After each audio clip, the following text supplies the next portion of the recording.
अस्सलाम वालेकुम दोस्तों, तमाम तारीफ़ें और हम्द व सना अल्लाह के लिए जो निहायत ही मेहरबान रहम करने वाला है, जिसका कोई हमसर नहीं।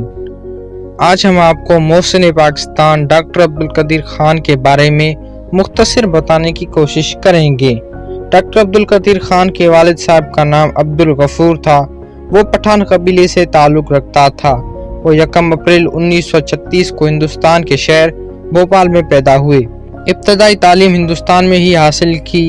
पाकिस्तान के आज़ाद होने के बाद वो भोपाल से हिजरत करके कराची आए। हिंदुस्तान से मैट्रिक के बाद आला तालीम के लिए यूरोप चले गए। यूरोप में 15 साल तक आला तालीम हासिल करते रहे। हॉलैंड से मास्टर ऑफ साइंस जबकि बेल्जियम से डॉक्टरेट ऑफ इंजीनियरिंग की असनाद हासिल की। आप अपने दोस्तों और क्लास फेलोज में नुमाया थे। हॉलैंड की एक लड़की हैनी खान से शादी की, जिससे अल्लाह ताला ने आपको 2 बेटियां अता फरमाईं। आप शादी से पहले जर्मनी में क़याम पज़ीर थे। शादी के बाद आप हॉलैंड शिफ्ट हो गए। हॉलैंड के डेल्फ्ट यूनिवर्सिटी में आपने दाखिला लिया और इंतहाई मुश्किल इम्तिहानात में 80% नंबर्स हासिल करके पास हुए। उसी ही यूनिवर्सिटी से आपने मास्टर ऑफ साइंस की डिग्री हासिल की। डॉक्टर ए.क्यू. खान पर हॉलैंड के साइंस एंड टेक्नोलॉजी के अहम मालूमात चुराने का इल्ज़ाम लगा और मुकदमे का सामना करना पड़ा। हॉलैंड के माहिरीन ने बाद तफ्तीश इस बात पर रिहा किया गया कि ये तमाम मालूमात तो हॉलैंड के निसाब की किताबों में तहरीर हैं। हॉलैंड की अदालत आलिया ने बरी कर दिया। आपको उस वक़्त के वज़ीर आज़म पाकिस्तान जुल्फ़िकार अली भुट्टो ने पाकिस्तान आने के लिए कायल किया, तो आप दिसंबर 1975 को पाकिस्तान तशरीफ़ लाए और इंजीनियरिंग रिसर्च लेबॉरेटरी के नाम पर पाकिस्तान एटमी प्रोग्राम में हिस्सा लिया। बाद में उस इदारे का नाम सदर पाकिस्तान ने तब्दील करके 1 मई 1981 को डॉक्टर ए.क्यू. खान रिसर्च लेबॉरेटरी रख दिया। ये इदारा यूरेनियम की अफजूदगी के लिए नुमाया था, जिसने बेहद खिदमात अंजाम दिए। डॉक्टर ए.क्यू. खान वतन की मोहब्बत में यूरोप की ऐश व अशरत की ज़िंदगी छोड़कर जुल्फ़िकार अली भुट्टो की दरख्वास्त पर पाकिस्तान आया और बहुत ही कम तनख्वाह 3000 महीने पर काम शुरू किया, और वो भी तनख्वाह 6 माह बाद मिली। वतन अजीज से मोहब्बत और दिली लगाव और जज्बे की वजह से अरबों डॉलर्स की एटमी टेक्नोलॉजी पाकिस्तान को मुफ्त फराहम की। और कई दीगर मुश्किलात का जिक्र जुल्फ़िकार अली भुट्टो से किया तो उन्होंने कहा कि मुझे सिर्फ 2 दिन छोड़ें, मैं तमाम मामलात हल करूंगा, आप परेशान ना हों। डॉक्टर ए.क्यू. खान ने बतलाया कि 2 दिन बाद में मुझे फ़ौज के आला अफसरान और सियासी शख्सियात से मीटिंग कराई गई। मीटिंग के बाद मेरी तमाम तर एटमी टेक्नोलॉजी के बारे में डिमांड्स पूरी की गई और मुझे उस इदारे का सरबराह किया गया। उससे 2 दिन बाद में भुट्टो साहब ने मुझसे पूछा कि आपको क्या चाहिए, तो मैंने एक फ़ौजी कोर ऑफ इंजीनियरिंग्स की एक टीम चाहिए, तो उस वक़्त के आर्मी चीफ जनरल ज़िया-उल-हक साहब ने प्रोवाइड कर दी। जब ज़िया-उल-हक साहब ने इक़्तिदार संभाला तो उसने एटमी प्रोग्राम को अवलीन तरजीह दी और एक महीने में कम से कम 2 मरतबा वो और जनरल जामिन नकवी मुझसे मिलने आते और प्रोग्राम के बारे में पूछते, तो मैं तफसीली आगाही बख्शता तो जनरल ज़िया-उल-हक साहब बेहद खुश होते। 1979 की अवाइल में मगरबी ममालिक को हमारे एटमी प्रोग्राम का पता चल गया। तब तक हम 80% काम कर चुके थे। हम सबको परेशानी थी कि पाबंदियां न लग जाएं। पाबंदियों की वजह से एटमी साजो सामान खरीदने के लिए मुश्किलात न खड़ी हो जाएं। कहूटा में रिसर्च जारी थी कि उस वक़्त के फ्रांसीसी सेक्रेटरी फोको CIA के लिए काम कर रहे थे।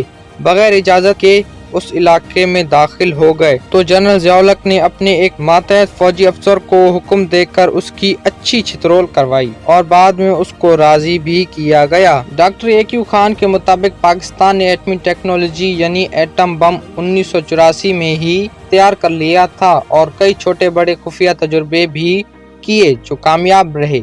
डॉक्टर ए.क्यू. खान की क़यादत में 8 साल के इंतहाई कम अरसे में एटमी प्रोग्राम हासिल कर लिया था, जिस पर पूरी दुनिया के साइंसदान हैरान व परेशान अंगुश्त बदनिगाह थे कि ये कैसे मुमकिन हो सकता है। डॉक्टर ए.क्यू. खान ने जनरल ज़िया-उल-हक को एटमी प्रोग्राम मुकम्मल करके 1 हफ्ते की नोटिस पर धमाके करने की खुशखबरी सुना दी। تو جنرل ضیاء صاحب نے بے حد خوش ہو کر ڈاکٹر ایکیو خان کی پیشانی چومنے لگے۔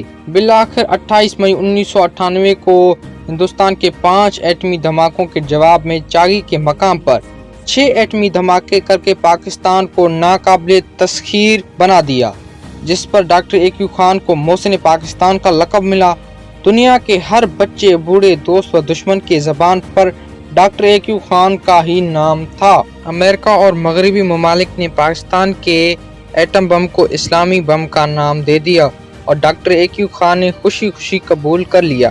سعودی عرب نے ایٹم بم کے دھماکوں کی خوشی میں پاکستان کو خام تیل مفت میں دینے کا اعلان کر دیا۔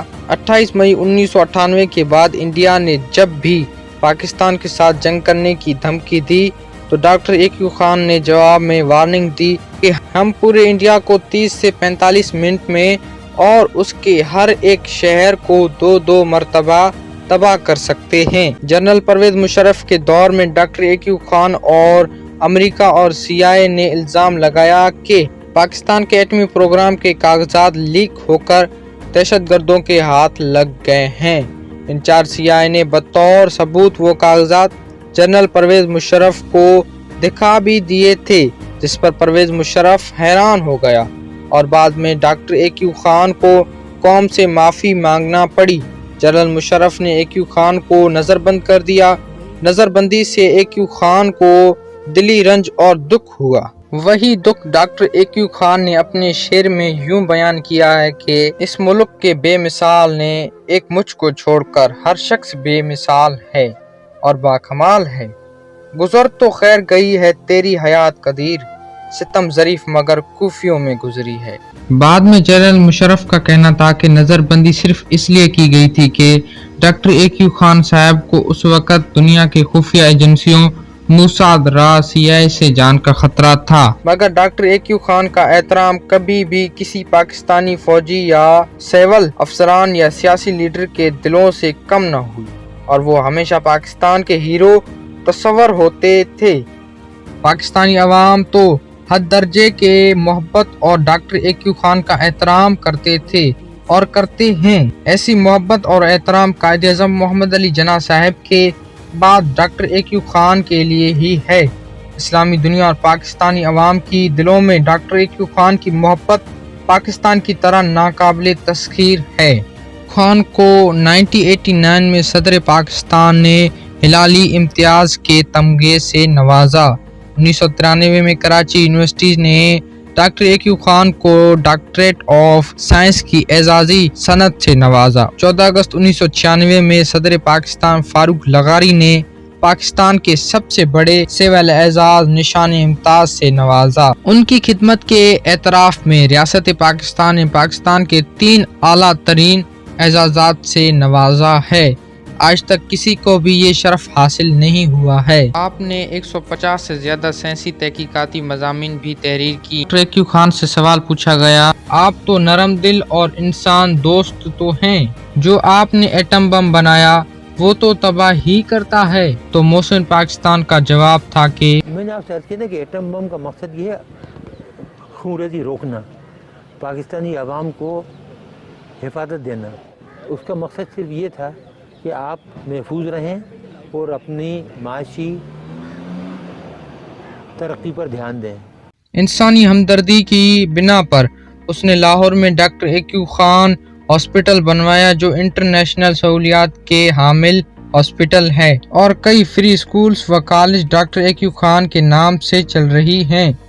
ڈاکٹر ایکیو خان صاحب بلا شبہ اپنی زندگی پاکستان کے نام کر دی تھی۔ ملک پاکستان سے محبت کرنے والے اور پاکستان پر جان نثار کرنے والے شخصیت تھے۔